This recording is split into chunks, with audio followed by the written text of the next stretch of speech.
All right. Hi, Jamie Carlstead here with Dojo Real Estate, and I have another training for you guys. I'm excited about releasing this one. So we're going to talk about the three different options that you have as a property owner. I get this question a lot. Do I keep my property? Do I sell my property? Or do I figure out how to improve my property and then hold it long term? And so I call it the three-path property decision framework. We'll break down these three options for you as a commercial real estate owner who's owned your property for a little while. Compare the math and the actual numbers behind these three options, the pros and cons behind each of these three options, and then at the end, I also have a model or a calculator for you to be able to plug in all of your own numbers. I have a really quick video walking through how to use that calculator so that you can do this math for your own property and ultimately make the best decision. So again, comparing these three options as a commercial property owner, I get these questions a lot. So in this training, and I might be having to move that around. So who's this video for? It's not for everyone. I want to make sure that you don't waste your time watching this whole training video just to find out it's not for you. I'm going to remove myself there. So this is for you if you own a commercial property and you've owned it for a while and you're profit and value motivated. So it's not a family heirloom or some property that is meaningfully emotional. You're making financial decisions for your property. That's the point of this video. Building wealth, earning money. So who this is not for, you do not own a commercial property or you own and operate multifamily. So think of it as apartment buildings, anything like that, where you're going to have 15, 20 different tenants that are actually living or residing in the property. Now, a lot of these principles do apply, but I did not have you specifically in mind when I created this training.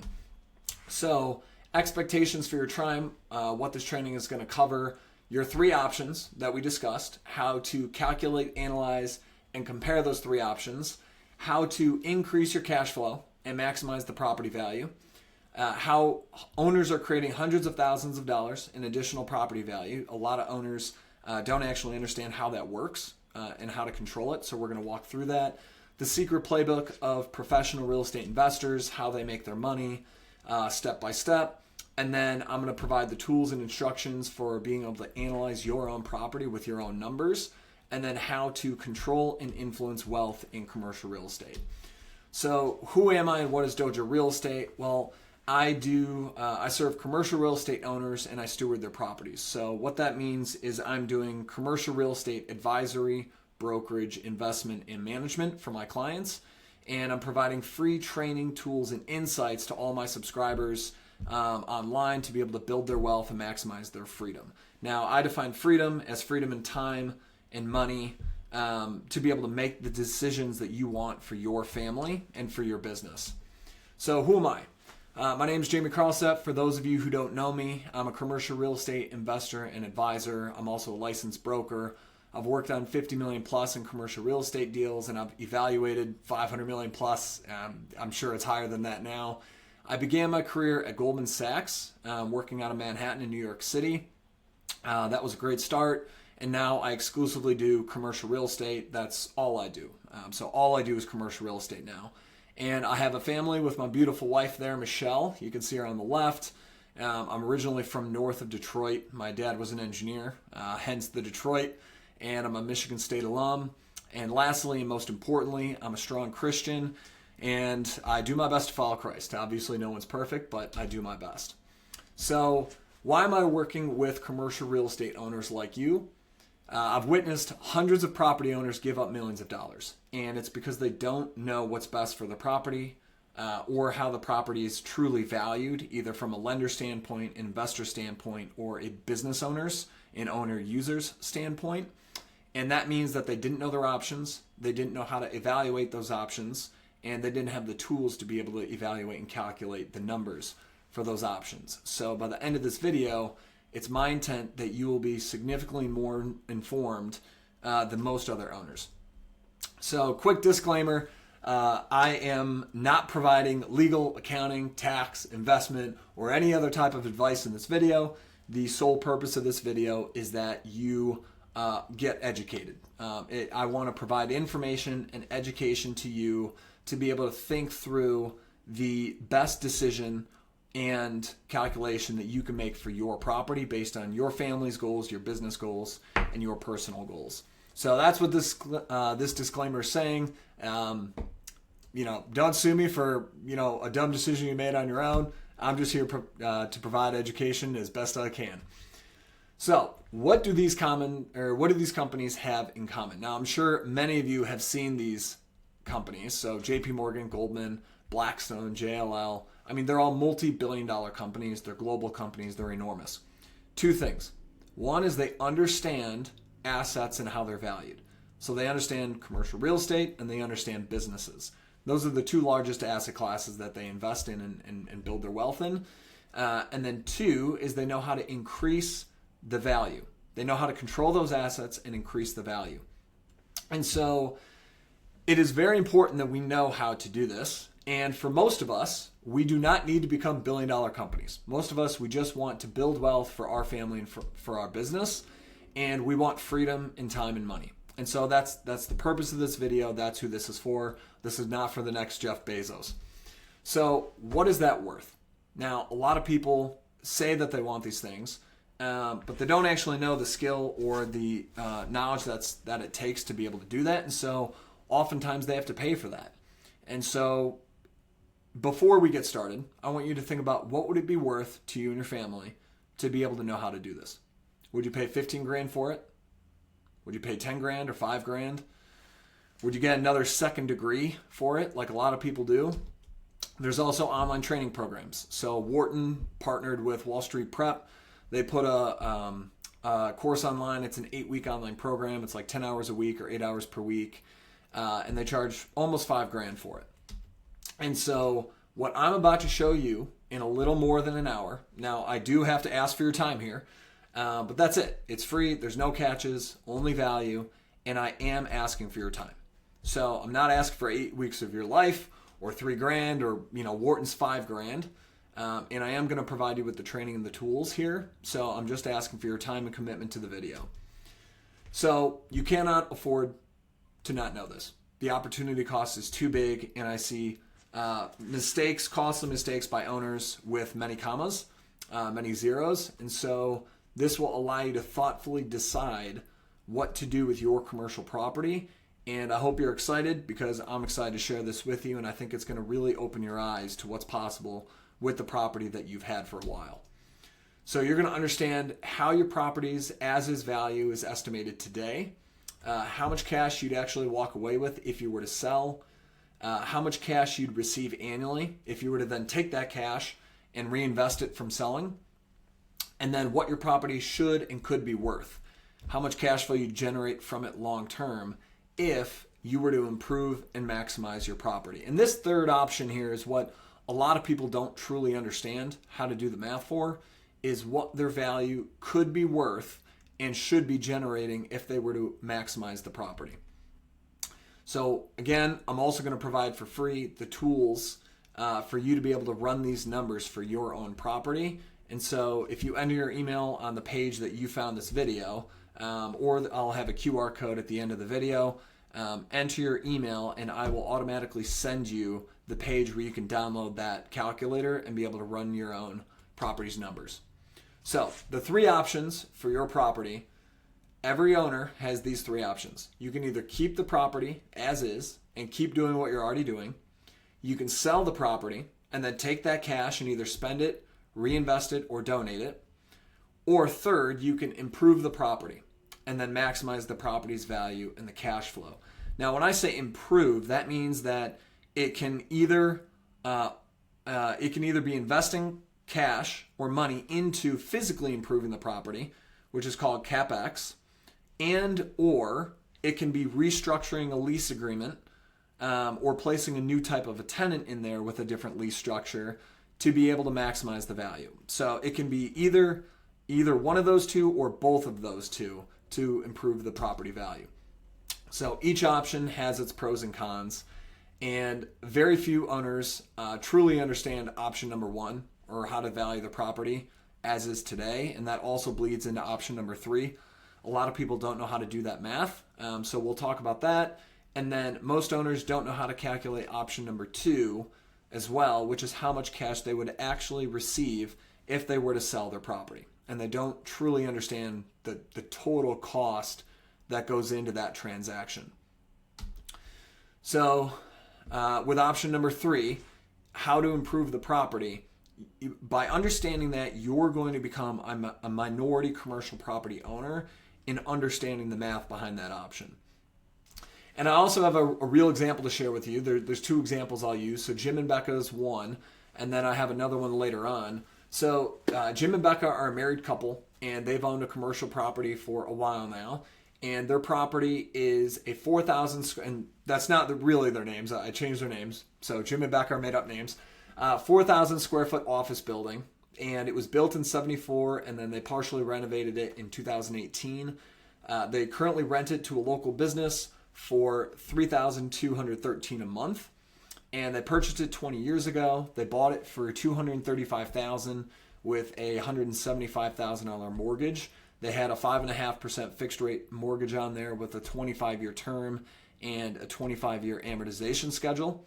And then over the last 20 years, they've total invested about $100,000 into the property, and that's across maintenance, some capex fixes, etc. So Jim, when they first bought the property, Jim was using it for his own business, and he still had some space available in the building. So he was renting it out to several other local contacts and people that they knew who needed some space. And then 8 years ago, Jim and Becca began renting the whole building to one single user.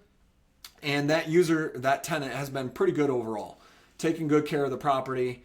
And Jim and Becca are also, pretty prompt about taking care of issues as they pop up. And so you can see here the picture. It's a pretty good looking property. They've taken good care of it, and they've worked hard on the property for a long time. But they're up there in years, and they no longer want to be the property managers. They don't want to have to deal with any of the issues, and they want to just work less, enjoy more, and simplify their lives. Which is, that's the goal: freedom in time, freedom in money. Do what you want. So they don't want to property manage. They want to optimize their wealth, and they're thinking both in terms of their investments, in terms of taxes, in terms of family trusts, estates, etc. So they're just going through that process of how do I optimize my wealth and what do I do with our investments. So Jim loves golf and traveling, and Becca loves family events, traveling, and tennis. So they're just trying to figure things out. And as I explained to them, they have 3 options. They can either keep the building as is and keep renting for $32.13 a month and managing their property. They can sell the property and then take that cash and reinvest it into passive investments, because again, they are focused on still building their wealth. They're not going to spend it or donate it. And then third option is they can improve it and maximize it, and then figure out how to work with someone so that they don't need to manage the property. So they can increase the cash flow, increase the value, and then access some of that additional wealth, and then hire a property manager. So those are the 3 options. So we'll start with number 1, calculating a property's current cash flow and then estimating the value today. And we're going to need to understand the 3 ways to value commercial real estate. And we're also going to, it's important for you to understand that these 3 valuation methods or methodologies are also applied to businesses. So if you have a business or if you invest in businesses, stocks, etc., it's the same. These are the 3 primary methods. And so the first is market comparables. And I simply define that as what someone else is currently offering for the same thing today. Then there's historical comparables, which is what someone else has already paid for the same thing recently. That could be 3 months, 6 months, 9 months, 12 months. The timeline is dependent on whatever it is that you're comparing. And then long-term value or intrinsic value is based on how much cash flow is generated from that thing over the long term, and then you discount and value those cash flows back to today. So market comparables, again, what someone else is currently offering and has not sold yet. Historical is someone already has paid for it. The deal has closed. So these are both dependent on market timing and other market players. Other people buying and selling It's not just based on the asset or the business itself. So they depend on who is buying what, when, and for how much. And then based on that information, both current market and historical market, we can estimate the value of our subject asset, whether that's a property and or a business. And the long-term value, that's the third value method. It's how much cash flow is generated from it, and what's important is that is independent from the market. Now, many of you have probably heard of Warren Buffett and Charlie Munger, gods of investing, etc. They strictly focus on the independent cash flow valuation of an asset, whether it's a business or a real estate property. So it answers the question, if I put money in, how much do I get out, and over what period of time?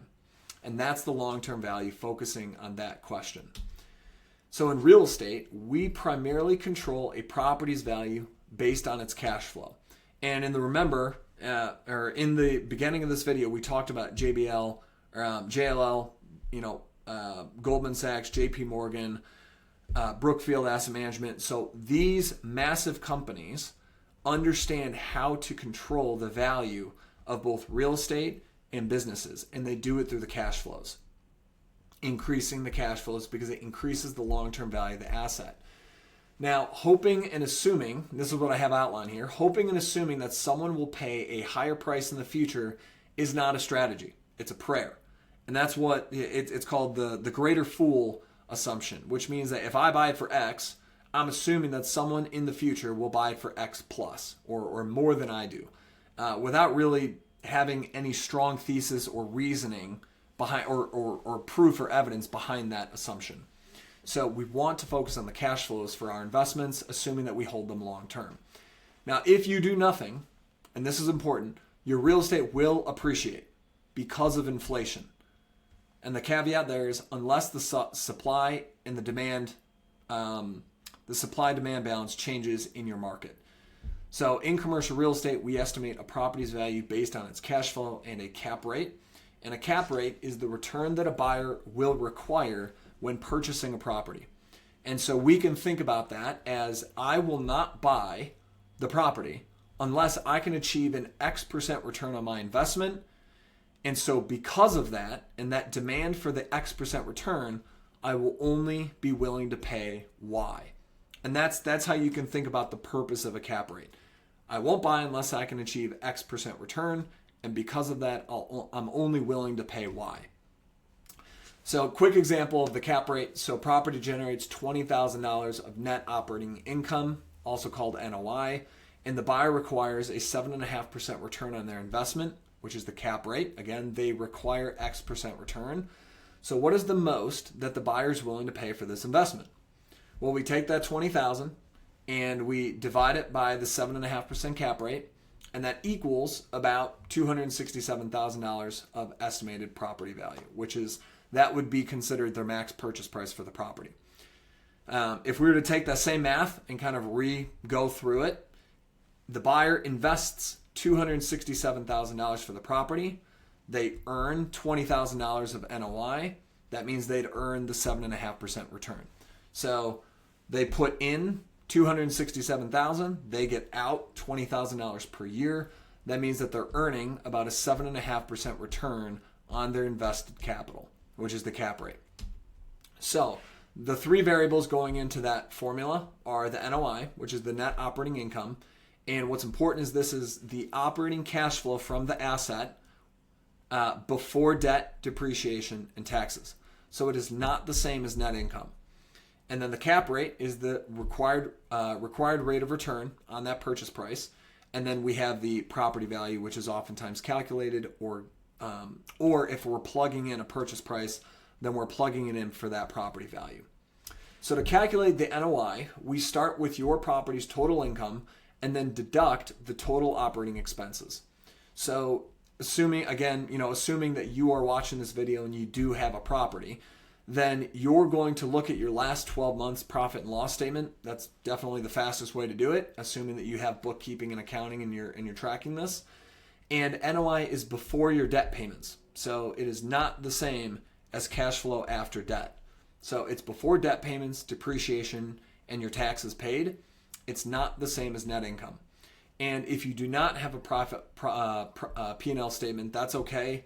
The tool that I'm going to share with you here at the end, or if you submit your email, that I'll send you, it makes it super quick and easy for you to be able to calculate your own NOI. And how we calculate, so breaking it down, your base rent that you're charging to the tenant in the property, or your assumed base rent. Because if you're using your own property right now as an owner user, if you're operating your own business out of the property and you're curious about what this could look like as an investment if you were to lease it out to someone else, it's the same math. And so you can make some assumptions here. So the base rent plus any expenses reimbursed or paid by the tenant plus other income. So there might be billboard fees that you're collecting or billboard lease income. You might be charging parking, sporadically throughout the year. So if there's any other revenues being generated on your property, you're going to add those in for your potential gross income. And then you're going to deduct out a vacancy factor. Now, this is where a lot of brokers and a lot of owners do not take into consideration a vacancy factor. And as an owner and an investor, you need to be considering this because lenders always consider it. And if you're truly trying to understand the value of a property, no property is perfect. Every property will have vacancy. It's just a matter and a question of when. And so even 6 months vacancy, finding a new tenant sometime in the future is very costly. And it could be, a significant amount of money that's lost in opportunity cost and real operating expenses during that vacancy.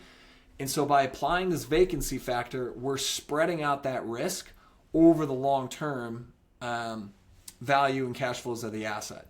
So it's important that we do at least 5 to 7%. Most lenders are applying a 5% vacancy to non-residential properties. So we take that out, and that gives us the effective gross income. And then we deduct our total operating expenses. And that includes both the expenses that you're paying as the owner or the landlord and the expenses that the tenant is paying. So, and the reason we're including the tenant expenses there too is because we're including their reimbursements at the top under going into the potential gross income. So we are including their reimbursements there. So we take that effective gross income, deduct out the operating expenses, and that gives us the net operating income. So if your property is not vacant and currently paying tenant, we still have to account for the vacancy. We've already talked about that. And so after you calculate the NOI, we then divide it by the estimated cap rate, and that's going to give us that estimated property value. So if we're assuming that it's, again, 7.5% cap rate, we're taking that calculated net operating income, dividing by that 7.5% cap rate, 7% cap rate, 8%, whatever it is, and then that's going to calculate that estimated property value. Now, there's no such thing as one definite property value. And that's one of the things that you will come across, and I hear often, is someone saying, well, my property's worth exactly X amount. It's silly. No one knows to the exact number what something is worth. There's always a negotiation and there's always a valuation range, and most people know that. Think of it as if you were buying a home for your family and someone says, well, this home is worth $500,000. Well, you might think that there's repairs and other things necessary and it should be worth $470 or $450. And they might say, well, it's actually worth $530. Like, there's always a valuation range, and it's dependent on the variables going into the valuation. And so how we can think about that here is we cannot know exactly what a buyer will require as a cap rate or as a return metric. So some buyers might require a 7% return, whereas another buyer will require an 8% return. And so what we have to do to understand the value of our property is we have to create this range by looking at different cap rates and apply that to our net operating income to understand that range. So here on the slide, let's assume a property is generating $75,000 of net operating income, and then let's assume that buyers will require between a 7% and an 8% return for the property. So when we apply that, that's going to give us a valuation range of about $940,000 to about $1,070,000. And so that's a difference of about $134,000 there. and the final transaction price, typically in that range, is going to be decided through the negotiations of the parties, the buyer and the seller. So how sensitive is the value to the cap rate? Well, the value is very sensitive to net operating income and to the cap rate, and that's because it's the two variables. So there are different cash flows and returns that people talk about in commercial real estate. And I want to separate the difference between cash flow after debt and net operating income. So the standard return equation for any investment, return on investment, is your cash flows received over the cash that has been invested. And that equals your return on cash or return on investment. So we get X amount of cash, we divide that by the amount that we've put in, and that's the return. But how do we define cash? And it sounds like a silly question, but a lot of people mix up numbers because they're talking about different types of cash. So let's assume again that a property is generating the $75,000 of net operating income. It's the normalized recurring cash flows that the owner receives every year from the property's standard operations. So NOI does not include large expenditures such as replacing a roof, repaving a parking lot, building or replacing a fence, or any of these other large capital improvement items. And the NOI does not include depreciation expense that your accountant is going to calculate every year for your property. And NOI also does not include your debt payments. So if you have interest or principal payments for a loan against the property, your net operating income does not include those numbers. And so we're assuming that the property is generating $75,000 in recurring operating income, net operating income, before any debt payments, depreciation, taxes, or capital improvements or CapEx are taken into account. And that's really important to understand. So in this example, the owner had to use a loan to purchase the property. And so now we can assume a monthly debt service for that, which is both the interest and the amortization. And we're going to assume that that's about $3,990 per month. So that means that we take that net operating income of $75,000 per year, and then we're going to deduct the interest and amortization on the loan, which is that second bullet point, the debt service, which is the $3,990 per month by the 12 months. So that's $75,000 minus about $48,000 gives us about $27,000 of cash flow after debt. So NOI is different from the cash flow after debt. Now, when we're calculating property's return, these numbers are the top of the equation. Again, this is the cash that we receive. And we have to know whether we're including or excluding debt in the top number. For the bottom part, we then need to match whether we're including or excluding the debt. So if we're using the net operating income, which is before debt on the top, then that means we'll use the total cost amount of the money invested into the property on the bottom. And so we call that the all-in cost basis. So if you're using NOI, then you're using NOI on the top and the all-in cost basis on the bottom. Now, if we're using the cash flow after debt on the top, then we're going to use our equity basis on the bottom. And the way that we solve for that equity basis is you take your total all-in cost and you subtract your outstanding debt balance or your remaining debt balance, and that gives you your equity basis in the property. So this is a summary slide. You can screenshot this or take a picture of it just so that you can reference this later. But a lot of people say, well, my return on the property is X. Well, my first question to them is, well, which return are you talking about? Are you talking about your return on equity, or are you talking about your return on cost? Because if you have $1 on the property and 99.999% debt on the property, well, your return is going to be different than someone who has no debt in the property and is just earning straight cash flow on their cost basis. So we need to understand, are they talking about the return on cost, the return on equity, and oftentimes in real estate, people call it a cash on cash return, which is their equity return. And then the final row there, the third row, is calculating the value based on the cap rate and the three variables that we talked about. So it's important that we understand the difference between the return on cost and the return on equity for our properties. So we have to know how to return these. And these metrics allow you to understand your property's performance. And if you own a money machine, and that's how I think about commercial real estate, is they're money machines. They print money for you. That's the purpose of them. And to allow other people to run and build great businesses. We have to know how well it's performing. Is it running smoothly? Is it producing what it should be? Is it running to the best of its ability? And is everything in good working order, and it's not going to break down and surprise us later on? Simple example is your vehicle. We have a check engine light, an oil change light, a low gas light, check tire pressure light, all these other diagnostic warnings. And oftentimes a lot of people say they were surprised by something in their property, or, they wake up one day 5 years later and they go, wow, my property has not been performing well. Why is that? Well, it's because they don't know their return metrics and they don't know how to truly calculate them, analyze them, and think through them. And so it's important that you do this to understand how your property is truly performing and whether or not it's meeting your family's goals. So let's go back and use Jim and Becca's example. And so here on the right, you can see the components that we talked about. So we have the base rent plus other income and reimbursements. That gets us the potential gross income there of annually $49,300.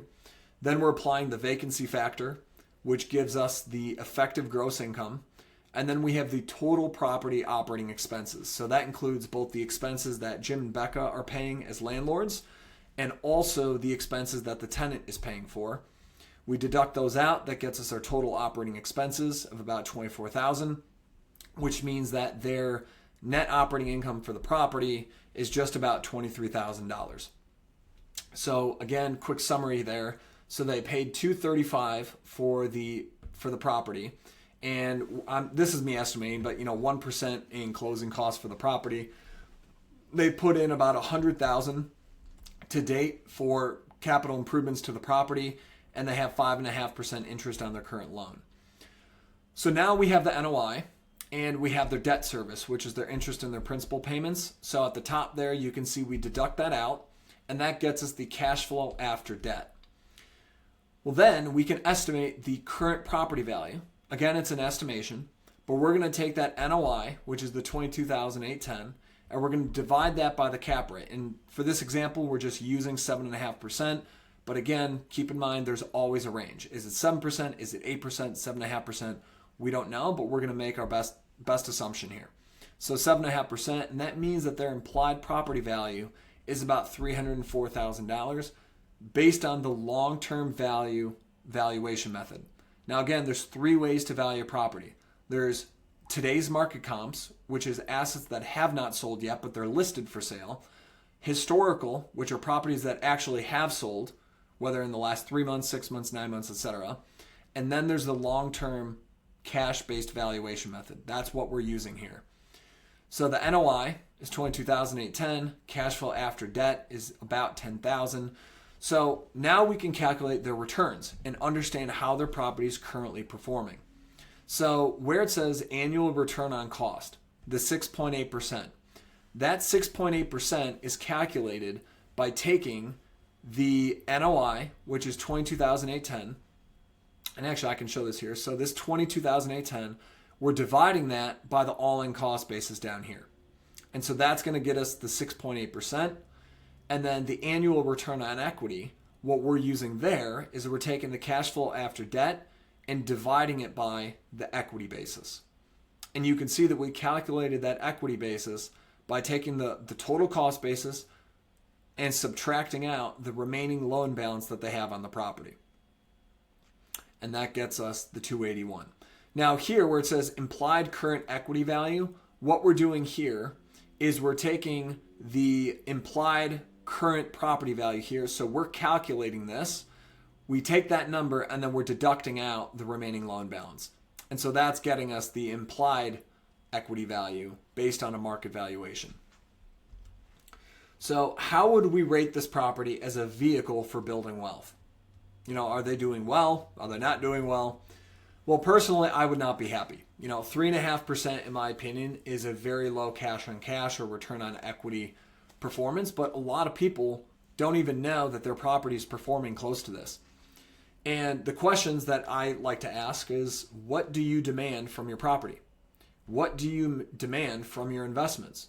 Whether they're, public equity investments, stocks, or if it's bonds, or if it's real estate or personal business that you're building, or investing in a friend's business or some other, whatever it is that you're investing in, you should know what your demand is, what your threshold return is for that investment.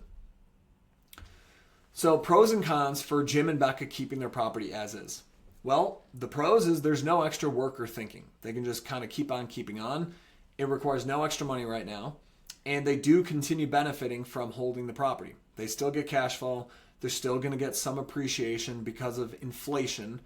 And they are going to get some tax benefits for owning real estate. Now, the cons are they do have to continue being landlords if they just keep it as is. And they will have to put more money into the property as needed in the future for repairs, CapEx improvements, and they're holding an underperforming property. And that's just exclusively my opinion. So now we can talk about option number 2, which is if they were to sell the property, or if you were to sell your property, take that cash and then reinvest it. And again, I'm assuming that you're financially motivated and you were to take that cash and then reinvest it. So for this option, we're going to assume the cash is reinvested, and we have to evaluate what that reinvestment return would be in order to decide whether it's better or worse than just keeping your property as is. So why do most people sell? And most people, if they've owned a property for a while and they no longer, or they just don't know what to do with it, oftentimes they just sell it. And it's because it's easy. They do think it's better than keeping it as is. They think that if they were to sell it and take the cash, that they can make more money reinvesting it elsewhere. And they don't even know that option 3 exists, or they don't know how to run the math or think about option number 3. So because of that, they do not know with certainty whether it's better to sell or to keep. And I encourage you, know with certainty. You want to run your numbers and know with certainty what the best decision is, or at least based on probabilities, be, highest probability is this is the best decision. And we do that through math. So what happens when you sell your property? You're going to pay a lot of people a whole bunch of money, and it has taken you decades to build that wealth. So think of the value, the equity that you've built in your property over the last 10, 15, 20 years, even 5 years. 10, 15, 20 years, you've built a lot of value in that property, a lot of wealth, and in one day, you're going to pay between 15 to 25% or more in fees and taxes. You're paying brokers' transaction fees, attorneys' legal fees, title company and insurance fees, closing and escrow fees. You're going to pay lender fees. You're also going to pay vendor fees if any vendors are required during due diligence or any other part of the process. You're going to pay your local, county, and state taxes, and you're also going to pay federal government taxes, typically long-term capital gains taxes. And a lot of people don't think about this. You also are likely going to need to pay depreciation recapture taxes. Now, I'm not going to go into calculating any of that in this video, but you're paying a lot in taxes. And then the buyer, if you make any concessions or if they retrade you on any part of the sale process, you can also think of that as a fee. So 15 to 25% or more of your wealth in that property is lost when you sell. A lot of people don't think about how significant that number is. And you're going to pay these fees and taxes without any future benefit. So it's gone today, and you do not benefit from paying that money to someone else at all in the future. So you get the cash today, and then you have to figure out where to reinvest it and earn a return. And you also pay more fees when you reinvest it. So if you have a financial advisor, or if you're investing in mutual funds or something like that, there are fees to investing in those channels. Now, if you invest in index funds, that's a much lower fee than, say, a mutual fund. But you always need to keep in mind that when I take this cash and I invest it somewhere else, I need to know what fees am I paying also on the reinvestment. So you're selling, you're paying fees to sell, you're getting the cash, and then you're paying additional fees to be able to reinvest it. So these selling costs are like paying a massive fee for driving across a bridge. If you want to cross the bridge, you got to pay the bridge fee, and it only benefits you that one single time.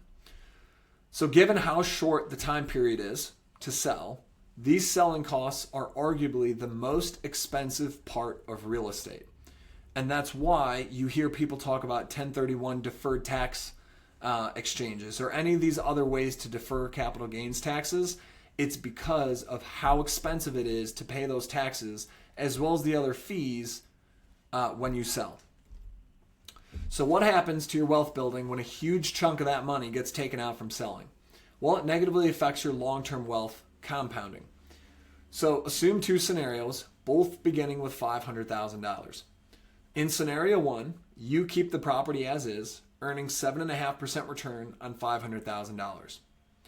In scenario two, you sell the property and pay 20% in total costs, just a high level assumption there, and then you earn a 7.5% return on that remaining $400,000. So there's $100,000 difference today, and that's kind of what that picture there is showing you. But then if we compound that difference and the lost opportunity cost of that $100,000, the difference grows to in 15 years, the difference grows to about $300,000. And then over 30 years, that grows to about $875,000. And that's because of the power of compounding interest. Now, the reason this is so important is we talk about freedom. We talk about freedom in both time and money and building generational wealth. By thinking in terms of decades rather than today, how we think about making decisions changes.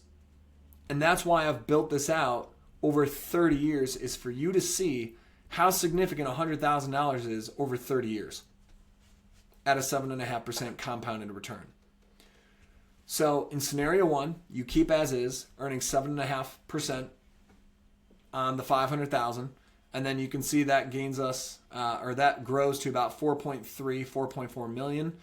And then if you were to sell and reinvest, then that 400,000, because we're deducting that 100K up front, then we grow this 400,000 at 7.5% over 30 years, and that gets us to 3.5. So the difference between these two growth curves is the $875,000 over 30 years. So you can see, standard compound curve there showing the 100K difference and how that grows over time and begins compounding. We've all seen this, compound growth curve before. So in summary, if you sell, you need to be able to reinvest that cash into a higher returning opportunity just to break even and not lose ground because of the fees that you've paid on selling that property. Otherwise, those selling costs that you've paid destroy a significant amount of wealth over the long term because of that opportunity cost. So in the previous example, if you sold, so again here, to be able to keep this flat or at least get back down to zero, in order to make these two columns equal to one another, not better, but equal to one another, then we would need to be able to earn 8.3% per year on the reinvested 400 grand just to be as well off as if we had done nothing. And then for selling to be a better decision versus keeping, we have to consistently earn more than the 8.3% per year. So just the whole point of this is that it's expensive to sell. And that's all we need to keep in mind as property owners, is sometimes selling really is the single best decision. For a lot of, there's a whole host of reasons why that could be. But it's just important to keep in mind that it's expensive to sell. And that's the key point. So Jim and Becca estimate that they can sell for 380 grand. So they looked at, going back to the three valuation methods, Jim and Becca, they look at what other current properties are listed online for. And they also looked at historical comps and what other properties have recently sold for in the last 12 months. And they think that they can sell for about 380 grand. So they want to know how much cash they'd keep after selling. So the sale price is 380K. and they've owned the property for 20 years, and that's important because of where the depreciation would stand for the property. They're going to pay 6% in broker fees, 1% in estimated closing costs, long-term capital gains tax. Now, this is going to depend on your situation, whether it's 15% or 20%. Some high net worth individuals will also, on top of that, need to pay a net investment income tax, and that can be up to 3.8%. And then there's going to be an unrecaptured depreciation tax, which is taxed as 25%. And I'm not going to go into calculating all that. But in the future, put in your email. I'm going to be sending out trainings, additional insights, content posts, explanations of how to think through all this stuff. It's just not in the scope of this video, but I will help you understand how that stuff is calculated. And then I'll also talk about other deferral strategies. So I'm going to be putting out more content on 1031 exchanges or other methods that people are using to be able to reduce these fees when they're selling. So Jim and Becca, you can see the breakdown here. So $380K, their expenses, and they do need to take into account repaying the loan that they still have outstanding on the property. So after taking all that into account, repaying the loan, they walk away with about $257,000 cash from the sale. Now, if they take that $257,000 and they reinvest it with their financial advisor, and let's say that they expect to earn 8%. So if you look at the long-term historical return of the market, sometimes it's actually, some people would argue it's actually closer to 9 or 10%. But we're going to say it's 8% because, again, they're retired or they're working towards retirement, and they want to be slightly more conservative. And let's say that they put it into a balanced investment portfolio that earns 8% before any fees, and it's pre-tax. So they're going to pay their wealth advisor 1% on assets under management. So they have a 1% fee there. And then let's say that the fund that wealth manager chooses is 50 basis points or 0.5% per year. So that means that their total annual fee on that reinvested cash is 1.5%. So we take that expected return pre-tax, 8%. We're going to deduct out that 1.5% total fees paid each year.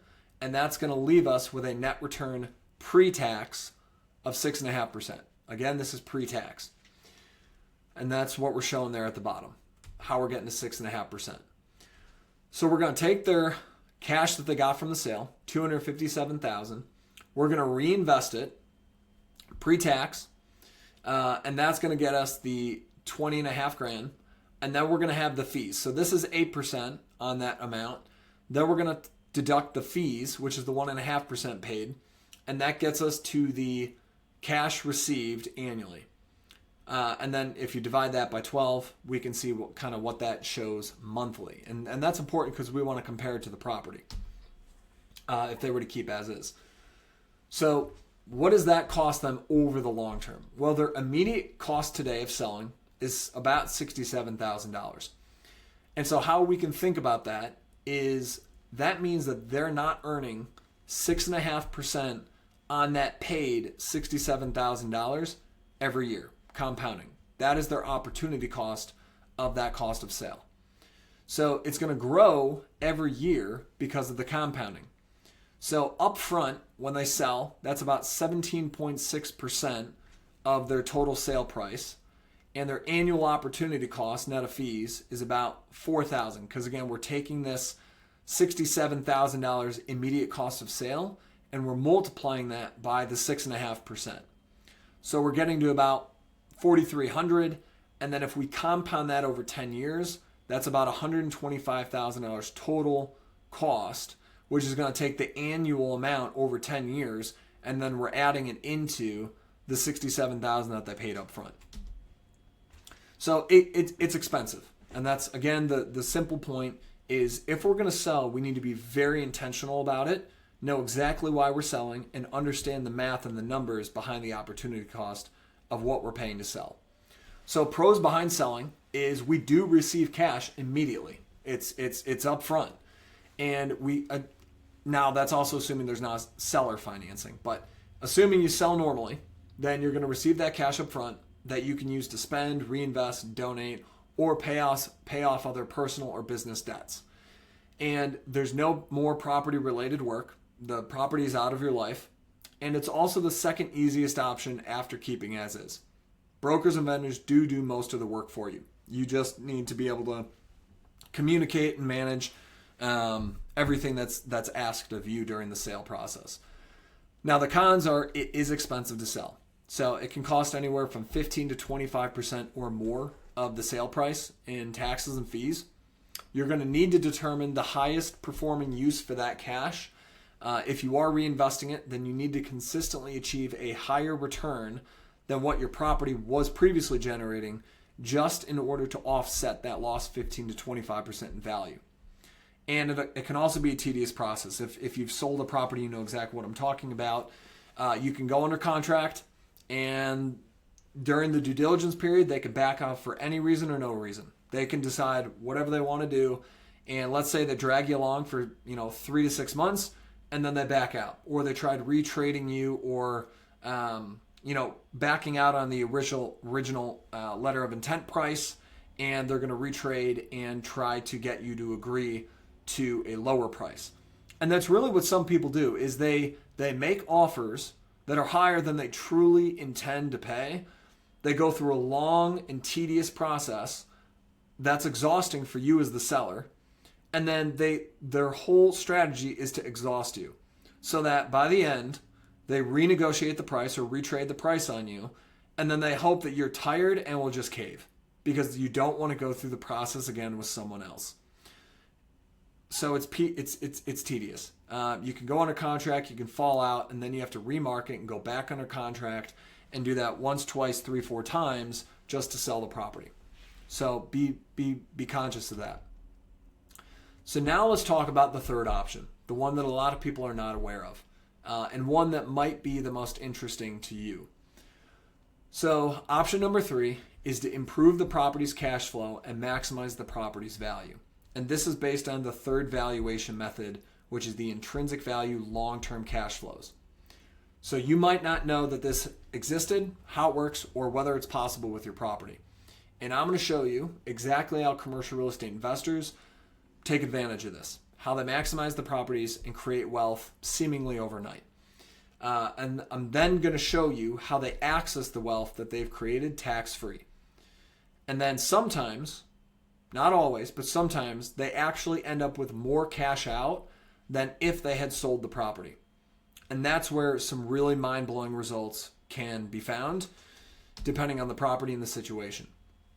So we've talked about net operating income and cap rates and how those two variables are used to be able to calculate a property's value. And again, that's the net operating income divided by the cap rate equals the estimated property value. So we've also talked about how this allows you to control the property's value by maximizing these two variables, maximizing the NOI and maximizing the cap rate. So we have net operating income on the top of the equation. What goes into that net operating income? Well, we've talked about that and broken that down. So for income, we have base rent. For income, we have expense reimbursements and how much the tenant is either paying or reimbursing us for. And then we also have other additional property income, billboard fees, parking, extra tenant space that you're leasing out on the weekends. There's a lot of different ways you can earn more money for the property. We add that in, and then we deduct out the reimbursable expenses that the tenant is paying, and we also deduct out the non-reimbursable expenses that you are paying as the landlord. So the 3 questions we need to ask to maximize and improve cash flow is, first, where and how can I increase income? How can I increase income? Second is, how can I decrease my expenses? And then third is, which expenses can I start having the tenant pay for? So I'm going to go through a bunch of questions on all of these so that it stimulates some ideas for you on how you can answer these 3 questions. I mean, there might be opportunities that immediately come to your head.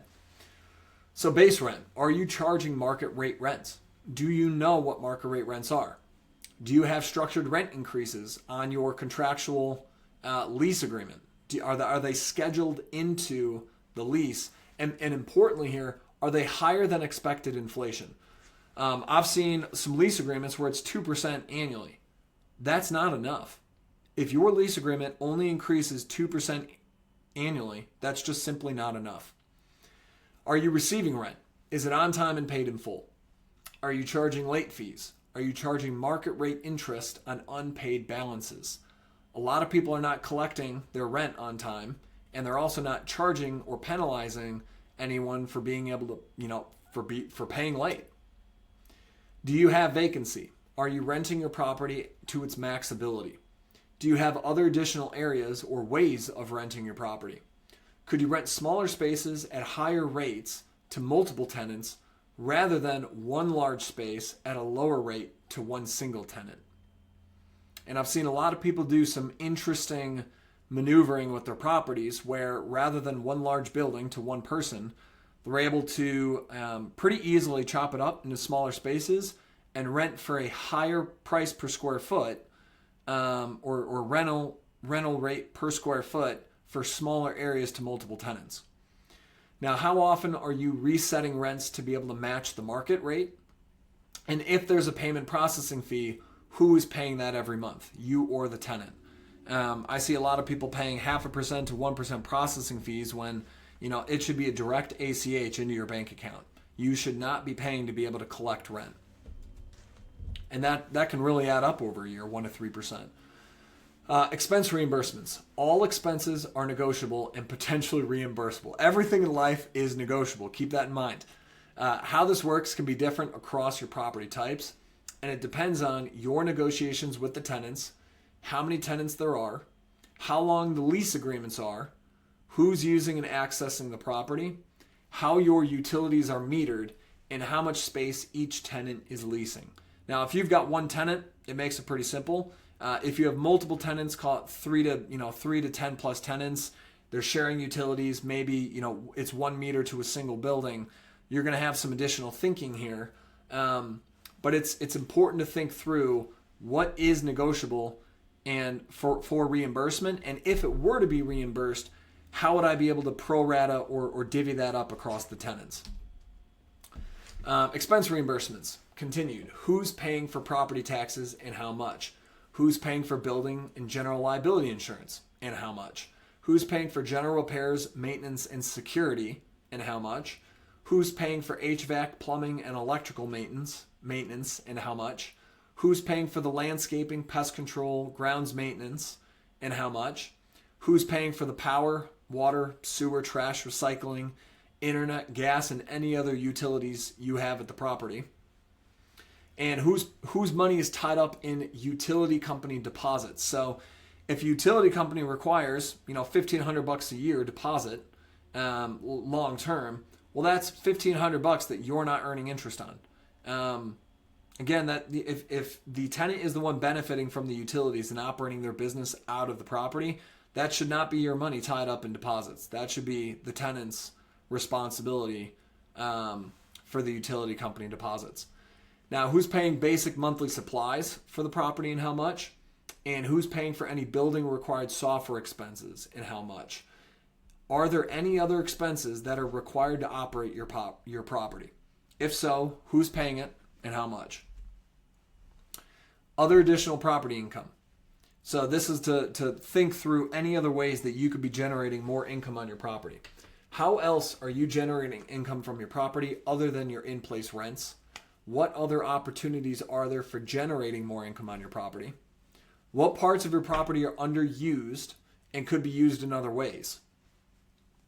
If you're on a main road or highway, could you set up a billboard and earn billboard lease income with an advertising company? If you're strategically located for satellites or communication signals, could you contract with a telecom company and lease roof space on top of your building? I actually came across a property one time where they were earning over $4,000 a year just on a satellite lease, where the telecom company had set up satellites on the roof, and they were paying $4,000 per year. And if you do $4,000 per year and divide that by a 7.5% cap rate, that's over $53,000 in value, just because of that single lease. That it did not disrupt the tenants at all on the property. So that was a pretty creative way to earn more revenue on the property. Do utility companies value something unique about your property, and would they want to lease a specific part of your property? Can you offer advertising on the side of your building? So if you're on a main street or something like that where you've got a lot of vehicles per day passing your building, you could have something electronically on the side of your building. You could have something painted. A lot of creative ways that people have made more money that way. If you have time-based vacancy, so if your building is always empty, let's say you have an office building and it's always empty on Saturdays, could you be offering Saturday-based events or meeting space? What other ways can you get creative with generating more income from your property? Is there an obvious opportunity to build more rentable space on your property? If you know that you can build and earn a 8, 10, 12% return on that investment and you already have the land and you don't have to pay that land cost, maybe it's a pretty attractive opportunity to do that on your land. Now, reducing reimbursable operating expenses. So this is focusing on, can I get the tenant to be able to take on some more of these costs? So how can you reduce these even if they are reimbursed? Less money paid by the tenant means a financially healthier, happier, and lower risk tenant, and a potentially higher monthly base rent or a higher monthly base rent payment. So that means that if you're able to reduce operating expenses in general, your tenant will be more financially healthy and more likely to stay long-term at the property because their total payment per month is going to be lower. So how often are you reshopping building and general liability insurance to make sure that you have the best rates? If it's a triple net lease and your tenant is paying the insurance, how often are you reshopping those rates to make sure that your premiums are the best that they can be? I've seen oftentimes where your premiums could be $1,000, $2,000, $3,000 or more lower per year just by having another insurance broker reshop the policy. For the exact same terms, I've seen thousands of dollars saved in annual premium. Now, are you able to pay for expenses in full annually to receive a discount, such as for your property taxes and property insurance? I've seen some counties where if you pay the full amount in taxes up front, they'll give you a 4% discount, that's just an example, on your annual taxes, property taxes. Are you tracking all of your warranties to ensure that you're not paying for things that are currently under warranty? A lot of people don't track these. HVAC, appliances, capital improvements, your vendors or contractors, holding them accountable to workmanship warranties. And then are you routinely inspecting your property and making sure that small repairs are handled so that they don't grow into more expensive problems later? Are you or a qualified third party checking to make sure that the property is in great shape and repairs are done correctly? Just because a vendor does it doesn't mean it was done well. And it's our responsibility as owners to be able to hold someone to a good quality standard of work to make sure that it's an enduring long-term solution, that we're not going to have to come out of pocket again 3 years from now just because they did shoddy work up front. And so are all expenses paid on time? Are you paying late fees? And then what management or operating systems are in place to be able to make sure that all of the above is getting done correctly, on time, and on budget, and to the quality standards that you demand? Now, non-reimbursable operating expenses. So this could be software that you're paying for but not using. Can you eliminate or downsize them? What accounting or legal fees are you paying? And are all of them necessary? When was the last time that you reshopped your accounting and legal expenses? Now, truth be told, if you have a great accountant and a great attorney, those can be priceless depending on the quality of the advice that they're providing. So, but it's just a thought. If you're not that satisfied, or if they seem pretty replaceable and they're not really going above and beyond for you, have you looked at other vendors? If you're paying for vendor services, are they meeting your standards? And then when was the last time you reshopped vendor services to make sure you're getting the best rates? Landscaping is a simple one. If you've had the same landscaper for 5+ years, go out and get another bid. See where another landscaper will quote. See what they're, for the same scope of work, what would they charge for the same level of service or same standard of service? If you're paying a premium for your vendor after you go through this analysis, you can then ask yourself, okay, is it worth it based on this vendor's quality and reliability that I've seen over the last few years? So there's a lot of ways to increase your property's income and decrease its expenses. And the net effect is that you increase your net operating income, which is one of the two levers that can be pulled to be able to increase your property's value. NOI is the top of the equation. So when NOI increases, the property value increases too, because we're dividing it by the cap rate. So and this is a real example. I saw this, and this is a phenomenal example of how someone did this with a commercial real estate property. And this was done in 7 months. So now, obviously, no one can make any promises here, but this is a true example here. So 13,038 square foot property that had two tenants. One was leasing 35% and the other one 65% of the building square footage. Both of the tenants were paying $9.50 per square foot, and the tenants were only reimbursing the landlord for utilities. If we assume a 7.5% cap rate, that would be reasonable for the property based on where it was located and the type of the property that it was and the condition it was in. So quickly laying out the math there, we've got the annual base rent, received reimbursements, potential gross income, and then we do take into account a vacancy factor there. That gets us our effective gross income. We deduct out the operating expenses. We get to about $102,000 in net operating income. We're applying a cap rate. Again, we're assuming a cap rate there of about 7.5%, and that gets us to the 1.4 million property value.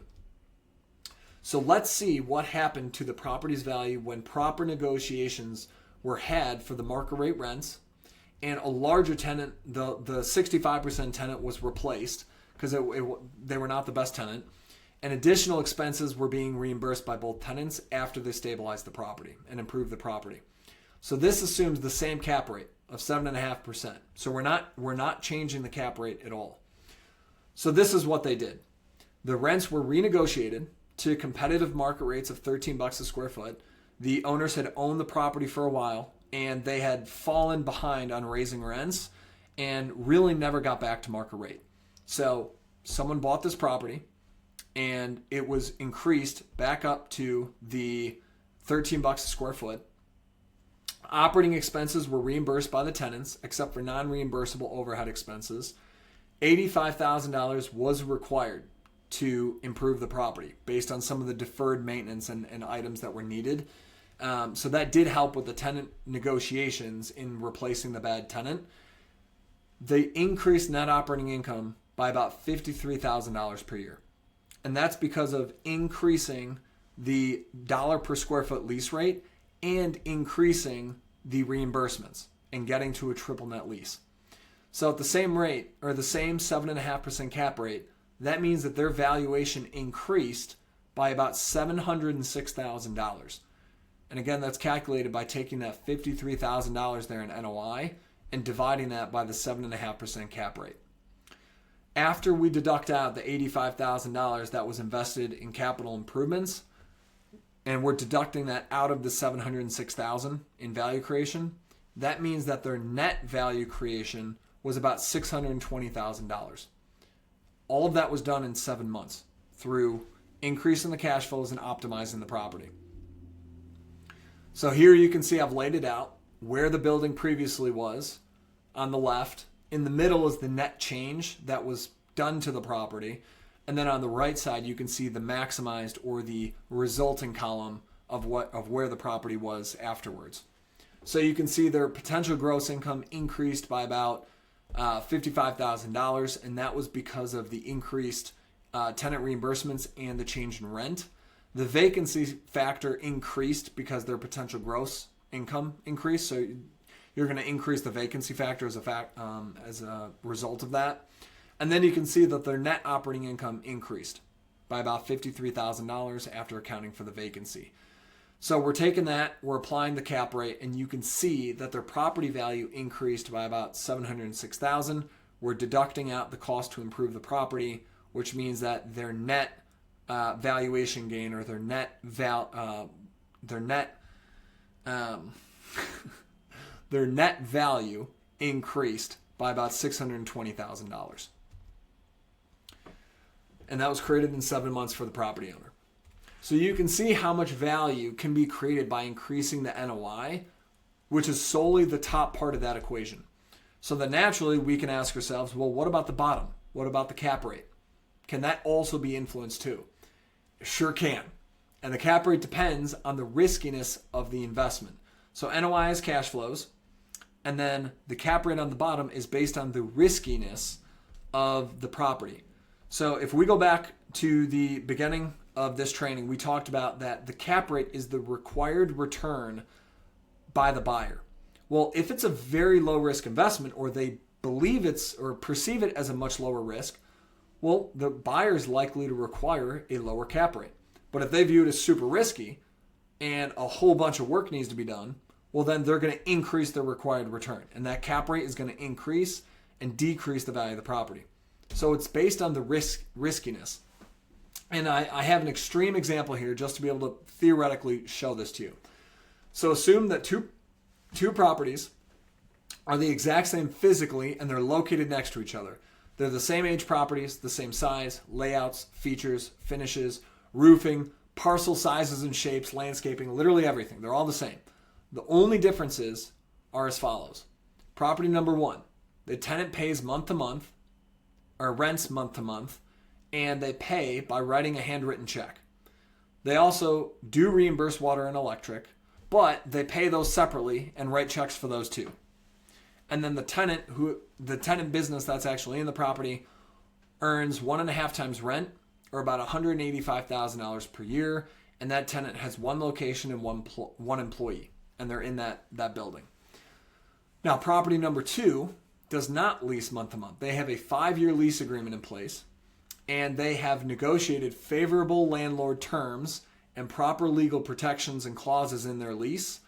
The tenant has 2 additional 3-year extension options that the landlord must approve, and that's a key part there. The landlord must approve. That means that if market rents increase, let's say it's something crazy like 15% in 2 or 3 years, or whatever the term is, if the landlord has to approve that, then that means that they allow themselves the ability to increase and match market rents or market rates. So that's a powerful clause there, and it's very landlord favorable. And let's say that the tenant earns 4 times rent, or about $495,000 per year, and they have 1 location, but they have 4 employees. So these are 2 very different situations in terms of leases and cash flow. So if you were a buyer, would you be willing to pay more for property number 2 based on this info? And if you were a lender, let's say you're a bank, would property number 2 be more valuable to you because it's a safer bet? Would you be more willing to lend money to this property and this owner as opposed to, or as compared to this property and that owner?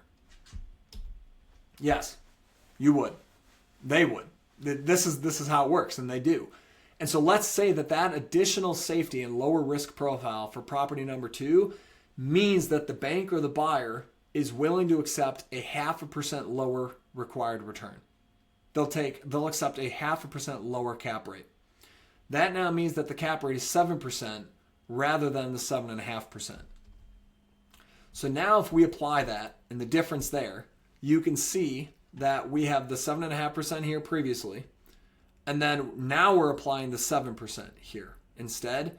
Well, now you can see the difference is $769,000 instead of the $620,000 that it was before. So the valuation difference is now $853,000 rather than the initial $706,000, just based on de-risking the property and reducing the cap rate.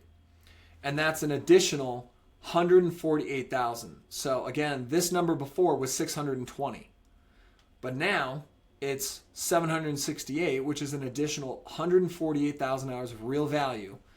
And key terms here, it was created by financially and legally de-risking the property for both future buyers and lenders. So do you see how powerful using both the net operating income and the cap rate are together for being able to create wealth in your property. But it gets better. Now, I told you I'd show you the whole playbook of how professional commercial real estate investors are building their wealth in their businesses. And now that the property has been physically, financially, and legally improved, that's what we now call bankable. And a bankable property means that a lender is willing to underwrite the property based on its cash flows and give you a loan. And that means that you can refinance against your new, higher property value tax-free. So when you refinance, and you might know this from residential with your own home, but you likely pay an underwriting fee or a loan origination fee of, call it 0.25% to 1% for doing so. But then the loan proceeds are tax-free. You're pulling money out of the property tax-free. And that's you accessing real cash tax-free while your tenant's paying down your mortgage plus income. Very similar to a standard single-family home residential play. This is very different than selling your property to access cash. Because when you're selling the property, you're going to be paying between 15 to 25% or more of the sales price in total taxes and fees. Whereas when you refinance against your created value in the property, you're only paying about 0.25% to 1% for doing that, and it's tax-free. So for comparison, let's see what this could look like side by side for selling versus improving and refinancing, assuming that you needed or wanted to access cash. So on the side there, you can see that your price as is $500,000, and this is just using numbers for example. And let's say that the improved value is $750,000. So your selling fees and taxes are about 20%. There's an existing loan balance of $100,000, and we're going to assume that the refinancing after improving the value of the property is $750,000, and that we're going to refinance 60% against that, and we're going to pay a 1% fee. So we sell for $500,000 in this example. We're selling for $500,000, or we keep and improve, and we improve the value to $750,000. So if we're selling, that's going to be $500,000 minus the taxes and fees of $100,000, and then which is the 20% fees and taxes, and then we're also going to have to repay this loan balance here that's outstanding, the existing loan. So we're netting about $300,000 from the sale. If we refinance the property, 60% of this $750,000, 60% is going to get us $450,000. We're going to pay 1% in refi fees on this loan amount. And then we're still going to have to repay the other outstanding loan or the previous loan. And that leaves us with about $346,000. So we compare these two cash proceeds options, and you as the owner would then, the difference there is about $46,000. So that's what we just walked through. And then in terms of, this is the other part here. So assume that the equity value is about the same. Is about $300,000. That's what we're showing down here, is the equity value after sale is $300,000, and then the equity value after refi is about $300,000. So the equity value is staying the same there, but the cash difference is caused by the difference in the value versus the price if you were to sell. So when you refinance, you're paying a lower fee, and those are tax-free. Whoops. Sorry about that. There we go. If you sell the property, you don't have a physical property generating cash flow every month. So the money machine that you've created, we're paying that opportunity cost and the fees and the taxes to be able to sell that. You don't have a property generating the same depreciation and interest deductions for tax savings.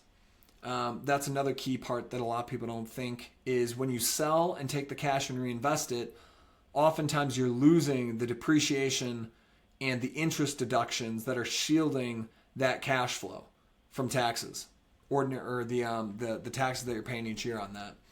So you're not going to have a tenant paying down your loan, and you've lost the $100,000 upfront from taxes and fees versus only $4,500 when refinancing, and that $100,000 of lost value continues to compound over time, which then increases your opportunity cost, which we've already talked about that.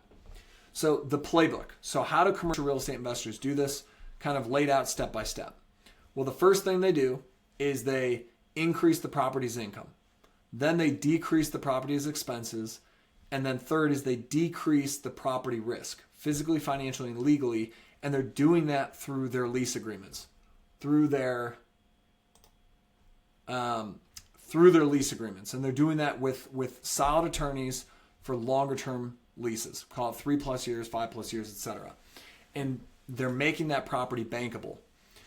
Then they're investing the money up front to improve the property as needed. And if you don't have access to the cash, so let's say your property requires 50 grand in improvement, you might not have the cash available. There are ways to access the cash to still be able to improve the property as needed. So that's what these professional investors are doing, is they're taking the cash and they're doing what's needed to improve the property to be able to earn market rate rents on their properties. Then number 5 is they're realizing that property value increase because they're increasing the NOI, and then hopefully they're compressing or decreasing the cap rate. And that's going to increase their property's value, using those two levers, NOI and decreasing the cap rate. And then number 6 is they're refinancing then against that property's new higher value, and they're pulling out tax-free the desired amount of cash with little fees to optimize their return on equity. Now, you do not have to refinance a large amount against that property. So once you improve your property, you don't have to do 60% refinancing. You might only do 10% or 30%. I mean, it allows you the flexibility to decide how you want to manage the riskiness of your property and how much debt you have on the property. Because if you want to access the cash for the value that you've created in that property, refinancing allows you to do that in a very inexpensive manner because the loan origination fees are only 1/4 to 1%. So how do most owners get stuck in this playbook? Well, they probably don't know how to do it, or oftentimes don't know how to do it because they haven't done it before. They either don't have the time or the money to do it, and or they don't have the relationships or the resources to do it. And so that's, soft pitch here, that's one of the things I'm helping people do. So there's a lot of owners out there who aren't aware of these three, how to compare these 3 options: keeping as is, selling it and reinvesting, or improving the cash flows and maximizing the value. And so that is what I'm helping a lot of properties, current owners think through, is how to analyze their options, compare them, and then make the best decision for their situation and their goals. So going back to Jim and Becca, so they improve and maximize their 4,000 square foot property. And as a quick review, this is how their property's cash flow was performing as is. So on the side here, you can see that they were making about $49,000 potential gross income, about $47,000 in effective gross income. And you can see here the column, was this being reimbursed by the tenant or not? So their property taxes and their insurance were not being reimbursed. And they had their repairs and maintenance being reimbursed, landscaping reimbursed, electricity reimbursed, internet being reimbursed. So utilities and some repairs and maintenance were being reimbursed. Total operating expenses of $24,000, their net operating income of about $23,000, their cash flow after debt of about $10,000. And this was, these are the examples that we had talked about earlier in the video. So what did they do? How did they improve their property? Well, they increased their monthly rent from $3,200 to $4,300. They increased the reimbursements by restructuring their lease agreement with their current tenant. They kept operating expenses the same, and there was more that they could have done there. They had more options there, but piece by piece, they have more work to do on that. But they still have room to further improve this. They invested $55,000 up front to fix some problems that were at the property. And they assumed that the cap rate stayed at 7.5%. And it's safer to assume the same cap rate rather than expecting it to decrease. So now we can compare what that looks like and how that affected. So here we have the improved year. And so this is the after the property was improved and maximized annually. And then this is what it previously was, their as-is column. And so you can see that they improved the base rent by about $13,000. They increased the reimbursements because of how they restructured their lease with the tenant. And that net effect on their effective gross income was about $23,000. That's sizable. So what that means for value is that $23,000 divided by the same cap rate, 7.5%, means that they've created about $307,000 of additional value by increasing their property's NOI and assuming the same cap rate. So that's $307,000 for their family.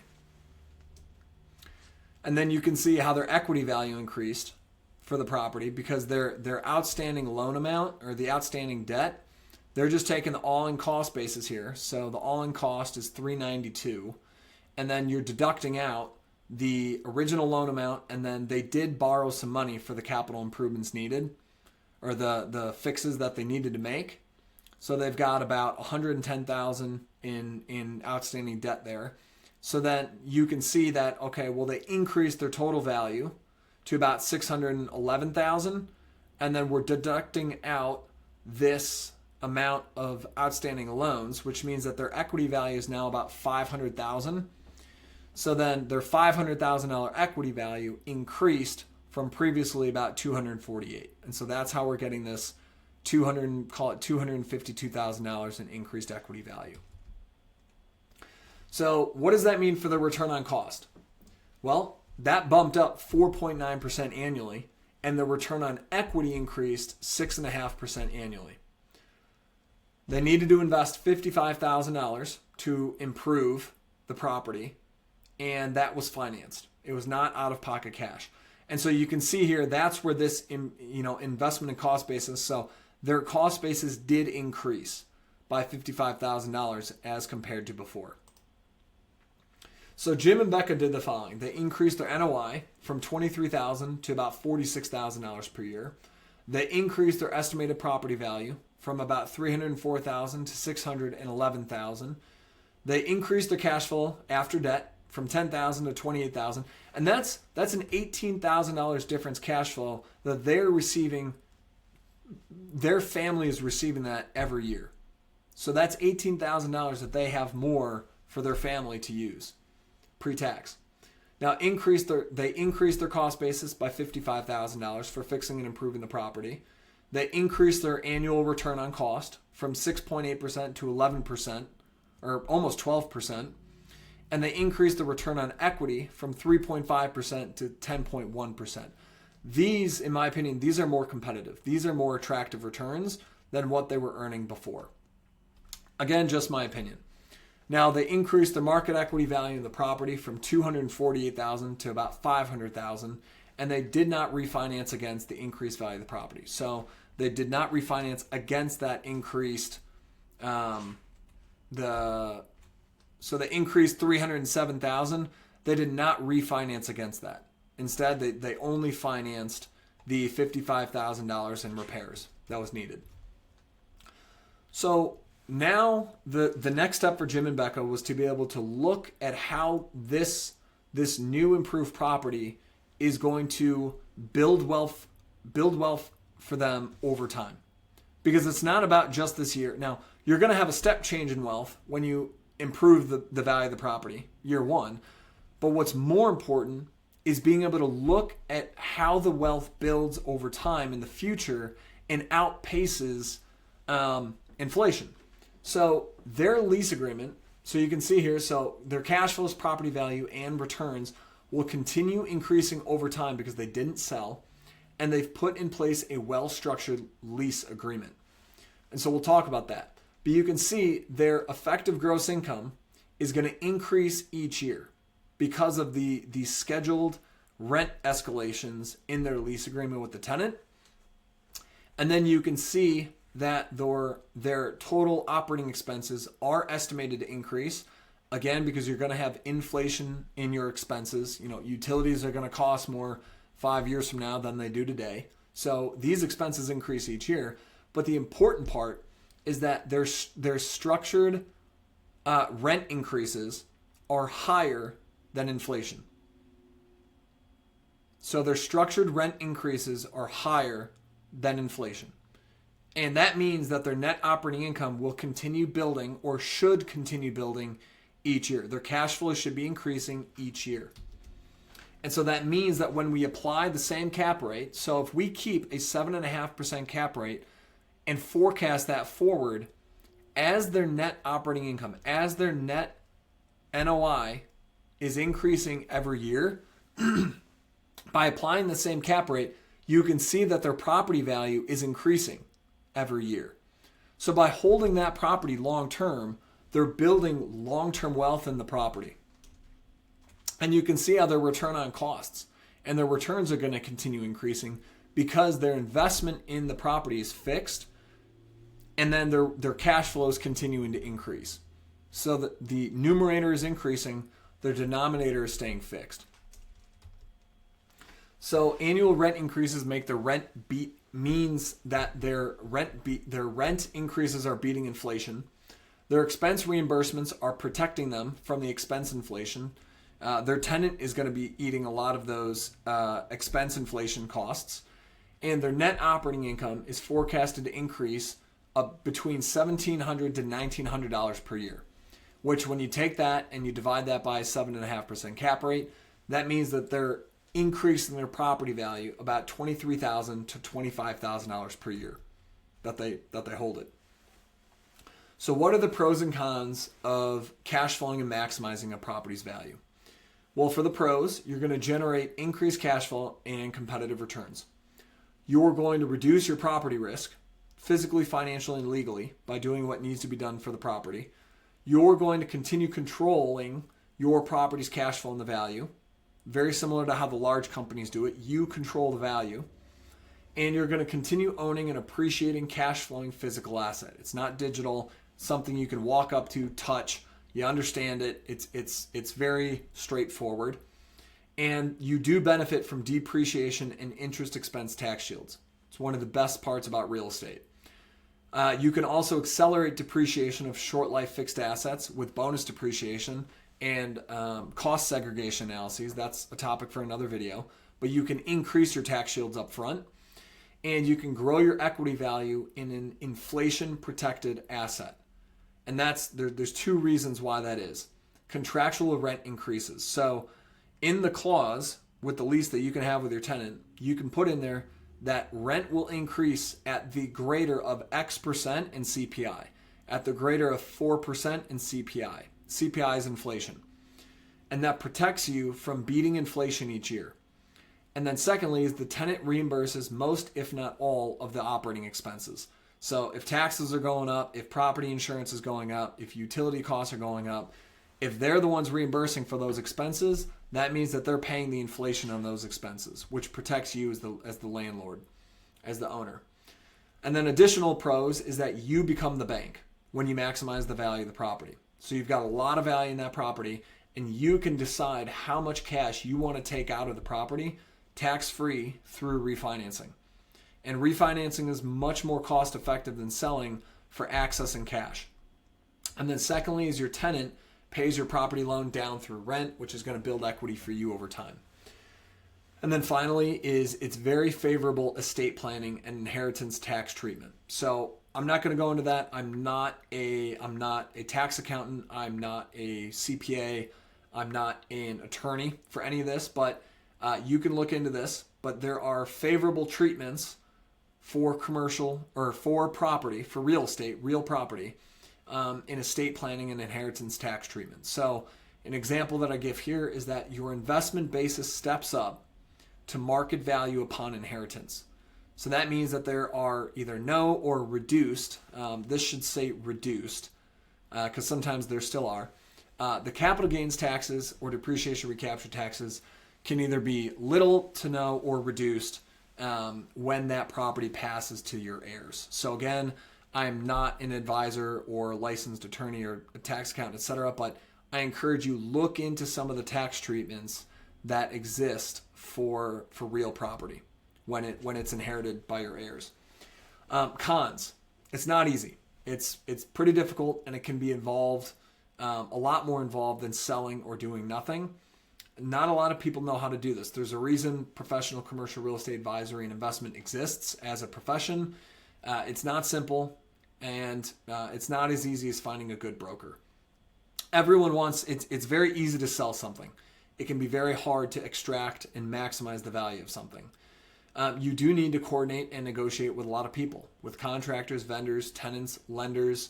Sometimes you need to work with the city or the county depending on what needs to be done or if any permits need to be pulled. Neighbors, if they're neighboring or if they're nearby or on the same street, or something that needs to be improved or done to the property is going to impact a neighbor's property or their view or their property line or something like that. Or investors, if money is needed for that, or if other people own the property with you, managing expectations and working with other investors. It typically requires some upfront money to fix and improve a property physically, and it's not immediate. It's not as simple as just keeping as is, or potentially, hopefully having a quick sale process. Sometimes improving and restructuring a property, whether physically or just renegotiating lease agreements or leasing up, it can take 3 to 9 months or sometimes longer. One thing to keep in mind is that sometimes sale processes take just as long or longer depending on the property's location, the physical state of the property, the current tenants, buyers, interest rates, and the general market outlook. All of those are variables outside of our control. So we always want to think about the situational, what's going on with buyers and sellers in the market right now. Where do we think the market's headed? Where are interest rates? And understanding that those are outside of our control. Controlling the cash flow of a property is within our control, and that's really important. So in summary, you've got 3 options for your commercial property. You can keep it as is and keep on keeping on. You can sell, take that cash, and then either reinvest it, spend it, or donate it, or pay off other debt. Or third is you can improve your cash flow and maximize your property's value, and then you have the ability to decide whether you want to refinance against that created value in the property to pull out cash tax-free. So Jim and Becca, if you lay out their options side by side and compare them, you can see that their first comparison is option 1, which is keeping their property as is, versus selling. And so you can see here that the difference in the property value or the price. So they calculated the estimated as is value to be about $304,000. They estimate that they can sell it for about $380,000.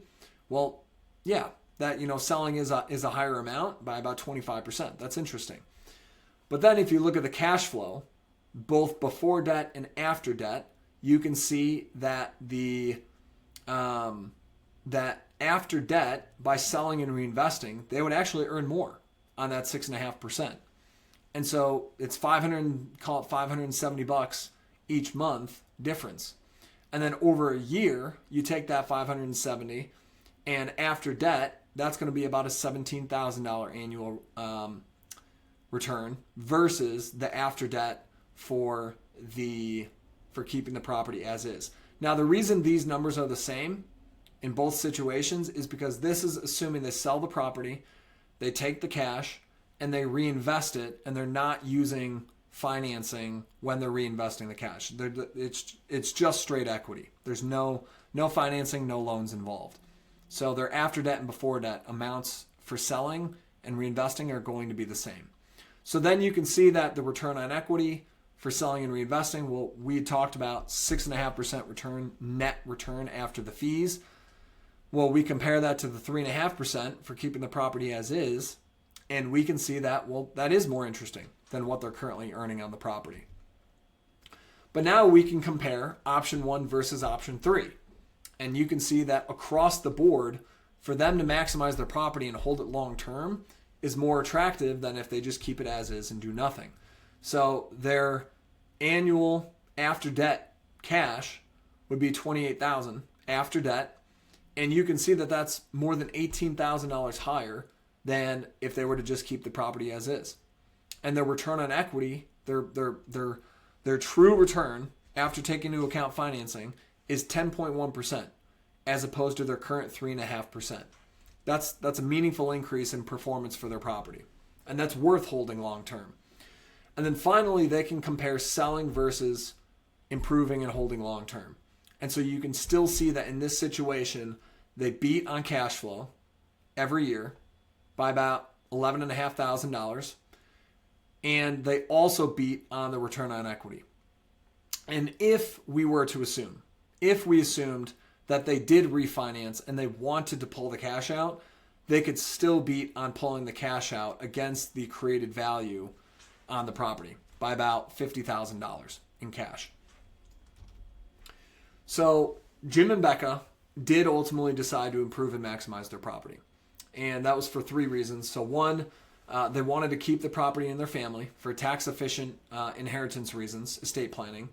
Two was they wanted the increased cash flow for retirement and saw that it could perform better than their other options and other investments. And they still like the diversification of having a piece of real estate in their portfolio, especially for the depreciation and some of the tax benefits there. And then third is they did work with someone to improve the property, get a proper lease in place to refinance or explore that option to refinance, and then long-term asset manage the property. So they didn't do the upfront work or manage the property long-term. And that's the important piece is they did end up working with someone to do this. So what about your property? How can you estimate its as-is value, evaluate your three options, and then make a good decision or the best decision for you? As I promised, if you enter your email on the page, wherever you found this, or if you're watching this somewhere else, there should be I have a QR code on one of the next slides that you can scan, and that'll take you to the page where you can enter your email, and I'm going to send you a tool that will allow you to calculate all of this for your own property. And I also created a short video that'll walk you through step by step how to use that so that you can understand how to use it. It's very simple. And then you can compare these three options just like Jim and Becca did. So that walkthrough video will show you how to use that tool to be able to do this for your own property. So I promise that I'd make this video worth your time. I hope you feel that I have done that. And I know that this is not a short video, but I hope that you believe I've delivered on creating a return on your time. I want to send you those free tools. Enter your email and I'll send those to you immediately so that you can run through this for yourself. And my mission is to make freedom achievable through commercial real estate. I want people to achieve the wealth that they want for their family and their businesses, both in time and money. And I know it's possible. I've seen it, and I help people do that every day. So it's important for me to be able to provide training like this so that you can achieve that for you and your family. And I'm making commercial property. I'm making this happen for owners like you. I would love to be able to send you that. Here's the QR code. Enter email. I'll send that to you here shortly. And here's to your freedom. I appreciate your time. Thanks for watching this training video. And I wish nothing but the best for you.